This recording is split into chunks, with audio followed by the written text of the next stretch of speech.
of Poverty on Health by Jenny Joy Hammond.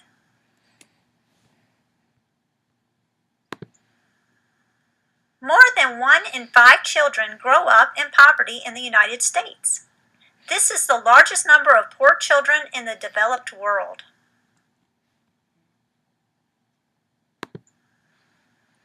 Poverty is lack of the means of providing material needs. Absolute poverty is when one's needs cannot be met. Relative poverty is when family income is below 50 or 60% of the national median income. A child living under this type of deprivation is at risk for many health issues, such as mental, emotional, and behavioral problems that can develop into physical symptoms and illnesses. Here is an ABC News report about poverty and hunger.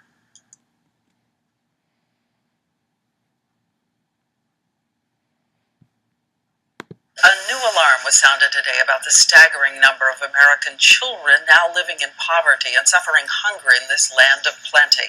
The latest portrait of need shows 14.7 million children. 1 child out of every 5 is poor. And Jim Avila decided to show us the daily reality of hunger and need. This little guy first came to the hospital at 2 years old, hungry, not just for dinner, but every day of his young life. Recovering from borderline starvation, Samuel is still smaller than he should be. His organs, including his brain, were not developing, and yet he lives in one of America's most prosperous cities, Boston, where doctors at Boston Medical Center are treating a dramatic increase in dangerously thin children at their Grow Clinic. What's so hard is watching families who are working so hard. They're working jobs, they're earning money, and their dollars just don't go far enough. This is life for 15 million children living in poverty in the United States, some depicted in these first-person picture stories by 40 women in Philadelphia, who documented their family life for a project called Witnesses to Hunger. Photographer Pauline S. told me tonight she has some macaroni, SpaghettiOs, noodles, and peanut butter and jelly in her pantry. And by next week, they will be gone. It really hurts being a mother to see and to feel the hurt of my children.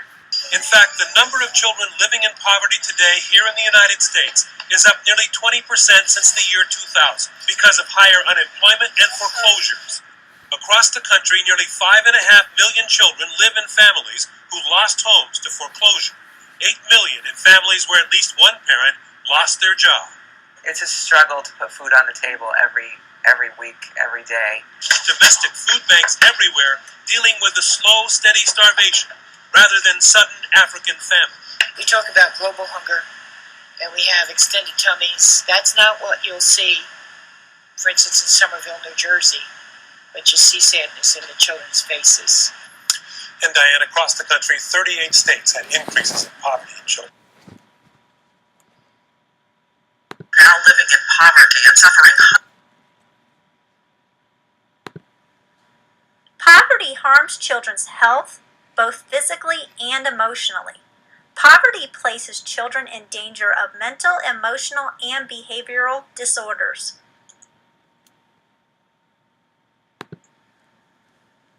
The earlier poverty begins in the developmental process, the longer the effects will last. Nutrition plays a major role in the health of our students. When children are exposed to food with low nutritional value, their overall health is jeopardized.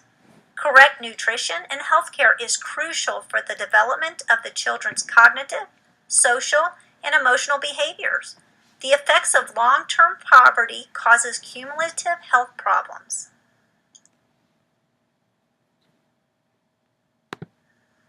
Studies have shown that poor nutrition and inadequate health care affects students' attention, concentration, listening skills, reasoning abilities, and their overall learning and memory retention. Acute and chronic stress, known as distress, is toxic in a child's life. Impoverished children tend to experience greater stress than their more affluent peers.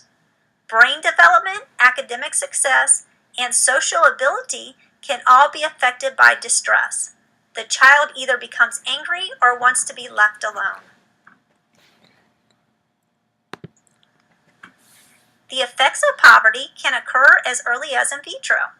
Mortality among infants and low birth weight are some health problems that can be caused by poverty. 2 factors, such as work-related psychological stress and physical exhaustion, could result in preterm birth.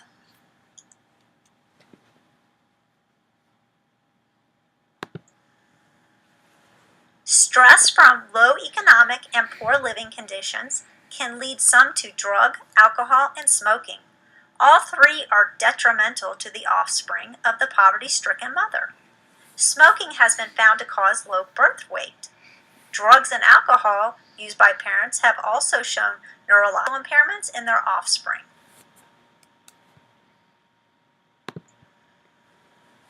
Poverty in the brain, a research study.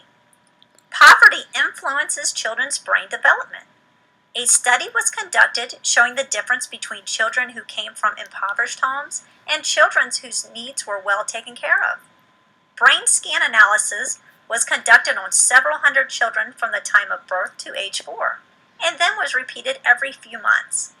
The beginning evaluation of the scans indicated that the brain's gray matter was very similar, whether affluent or less affluent at birth.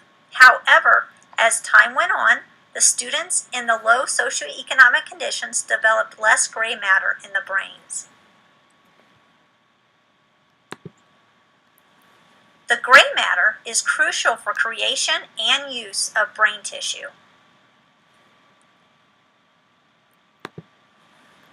Less gray matter is believed to be attributed to less academic and emotional stimulation. Factors that may lead to this condition are inadequate sleep, lack of educational books and toys, limited social interactions, lack of enriching conversations, poor health care and nutritional foods, and lack of nurturing relationships and care. Conclusion. Many of these students enter school with fewer skills and opportunities for intellectual stimulation than other students. If this deficit is not corrected early, then their cognitive, emotional, social, and behavior development is stifled for many years or even permanently. Intervention is the most effective and important strategy to close the achievement gap. Studies have found and confirmed that high-quality preschool programs prepare low-income children for the readiness of school. Here is a report by Press TV News about poverty in education.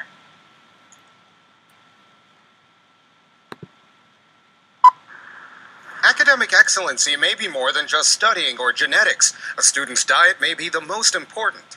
New studies are tying in the link between poor academic achievement and poverty. Studies show that children in poverty are often not ready for school or have trouble paying attention. They're going to be struggling with lack of food and nutrition, healthcare, dental care. You add those barriers up and you just see a child with some of those challenges walking into a classroom. And would any of us doubt his or her challenge in focusing and what happens in the classroom? Researchers say child poverty has a strong impact on learning, and it has a snowball effect. Deficits start early in a child's education, but then expand as the child matures.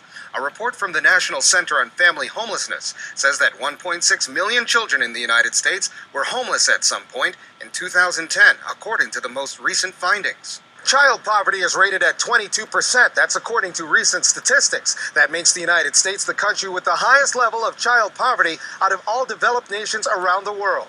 But in some cities in this country, the child poverty level is higher than the national average. In New York City, for example, child poverty is rated at 30% and more. Rates in Denmark and in Finland are below 5%. You really have to work hard to find somebody at the same age in the States who knows as much about the system as they do. And it's cable TV and the internet. First Lady Michelle Obama has made it one of her missions to educate the public about the merits of healthy eating, especially in low-income communities where healthy foods are harder to access. We all have needs, immediate and long-term.